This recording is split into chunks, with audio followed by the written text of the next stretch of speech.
बोलो सिया रामचंद्र की जय। बोलो बजरंग बली की जय। बोलो रामचरित्र मानस की जय। हरि हरि बोल, हरि बोल। जय हो सिया रामचंद्र की जय हो। हरि हरि बोल, हरि बोल। तो ये रामचरित्र मानस है, अभी बालकांड चल रहा है। तो ये दोहा नंबर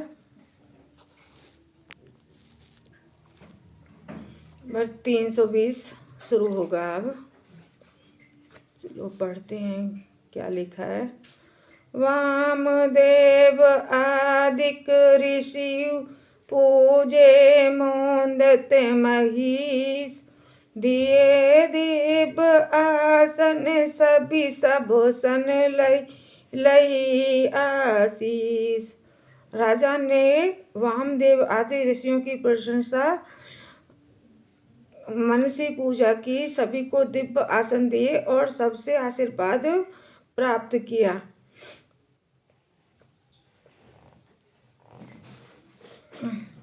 जो राजा जनक थे उन्होंने सभी देवताओं की भी पूजा की, सभी ऋषियों की भी पूजा की और वामदेव की भी पूजा की और सभी को आदर के साथ आसन भी दिया और आशीर्वाद भी लिया, क्योंकि उनकी पुत्री माता सीता का विवाह था। तो आज भी ऐसा ही होता है, कुछ सभी को मनाया जाता है, सभी की पूजा की जाती है।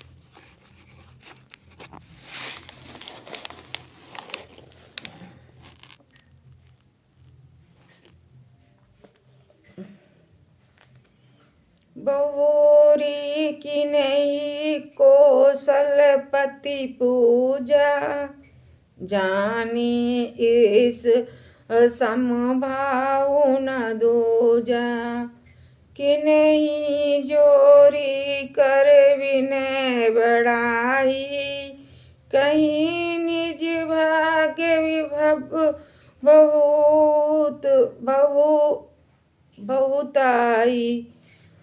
फिर उन्होंने कौशल्याधीश राजा दशरथ जी की पूजा। उन्हें इस महादेवी जी के समान जानकर कि कोई दूसरा भाव न था। तदनंतर उनके संबंध से अपने भाग्य और विवेक के विस्तार की सराहना करके हाथ जोड़कर विनती की और बड़ाई की। तो राजा जनक जी अपने संधि राजा दशरथ जी की पूजा भी करते हैं, मतलब जैसे देवताओं की पूजा करते हैं ऐसे राजा दशरथ की पूजा की जाती है और अपने संबंध के विषय में भी बातें करते हैं और उनकी राजा दशरथ की जनक जी बड़ाई करते हुए विस्तार से हाथ जोड़कर विनती करते हैं, क्योंकि वो अपनी पुत्री का रिश्ता दे रहे हैं राजा दशरथ जी को।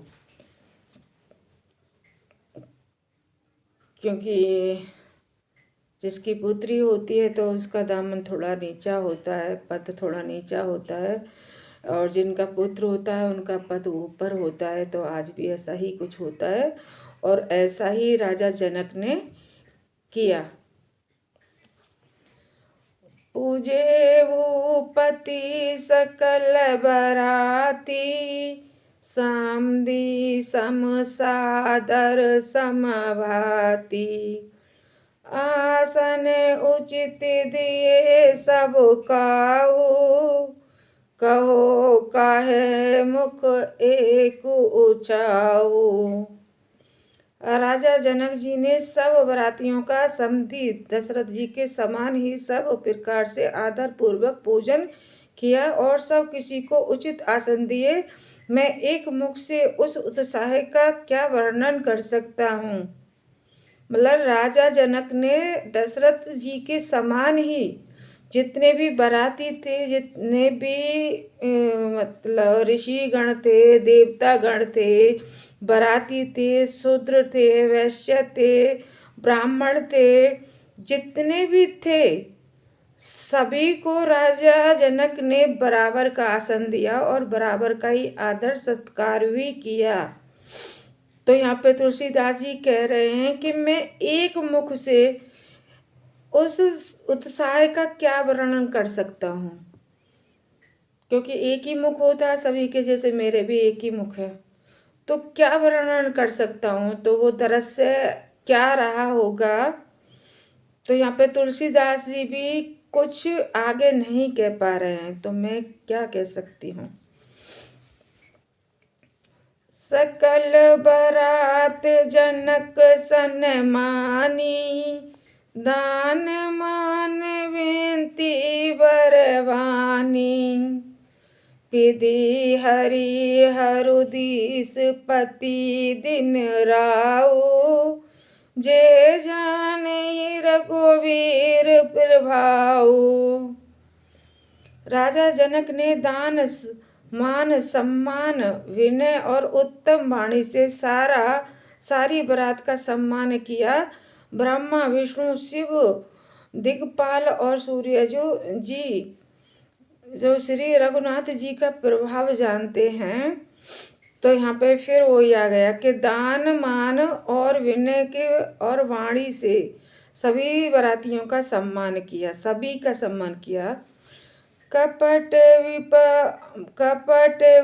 विरीप बर बेस बनाए, को तक देखी अति सचु पाए, पूजे जनक देव सम जाने, दिए सुवासन बिनु पहचाने।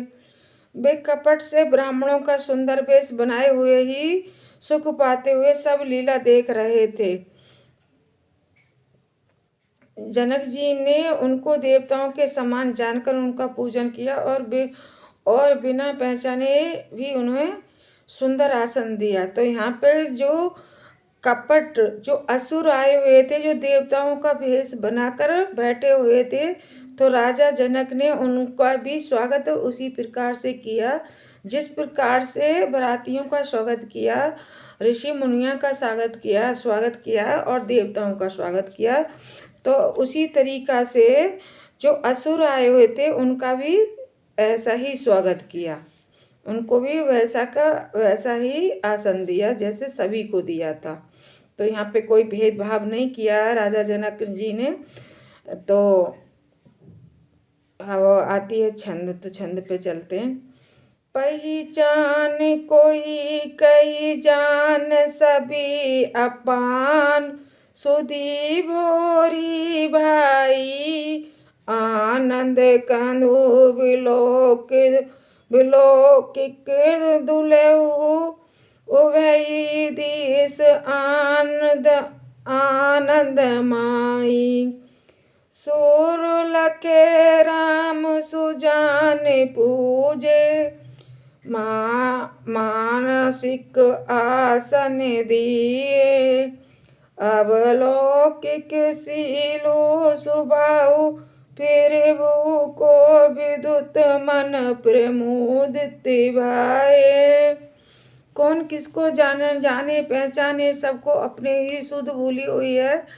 आनंद कंद दुल्हनों को देखकर दोनों ओर आनंद में ही स्थिति हो रही है। सुजान सर्वंद श्री रामचंद्र जी ने देवताओं को पहचान लिया। तो यहाँ पे सब अपनी, कोई किसी को नहीं पहचान रहा है। प्रभु राम के विवाह में सब एक जैसे वे लग रहे हैं। तो सब अपनी ही